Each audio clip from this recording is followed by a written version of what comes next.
కార్యక్రమానికి స్వాగతం. గ్రామ సభలు షురు. మెదక్ కలెక్టర్ ప్రతిమా సింగ్ మొదటి రోజు చేగుంట మండల కేంద్రంలోని వడియారం గ్రామంలో ప్రజాపాలన ప్రగతి ప్రణాళిక గ్రామ సభకు హాజరయ్యారు. రాష్ట్ర గీతంతో గ్రామ సభ కార్యక్రమం ప్రారంభించారు. అనంతరం ప్రజాపాలన ప్రగతి ప్రణాళిక 99 రోజుల కార్యాచరణ ప్రణాళికలో భాగంగా రాష్ట్ర ప్రభుత్వం చేపట్టిన అభివృద్ధి సంక్షేమ పథకాలపై రాష్ట్ర ముఖ్యమంత్రి గారి ప్రసంగాన్ని సర్పంచ్ ఏ సాయి కుమార్ వినిపించారు. ఈ కార్యక్రమంలో ప్రత్యేక అధికారిని హేమ భార్గవి, సర్పంచ్ సాయి కుమార్, మెడికల్ ఆఫీసర్ అనిల్ కుమార్ రెడ్డి, ఉప సర్పంచ్ బండారి నాగరాజు, పంచాయతీ కార్యదర్శి ఇన్ఛార్జి ఎంపీడీఓ విజయపాల్, ప్రజాప్రతినిధులు, సంబంధిత అధికారులు తదితరులు పాల్గొన్నారు.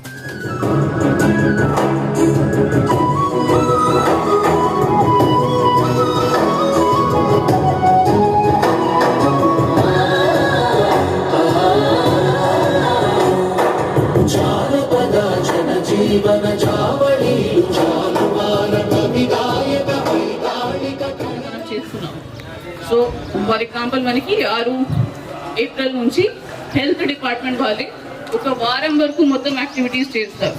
సో ఆ వారంలో మహిళలకి చెకప్స్ కానీ, పిల్లలకి చెకప్స్ కానీ, కంటి చెకప్స్ కానీ ఇవి అంతా జరుగుతాయి.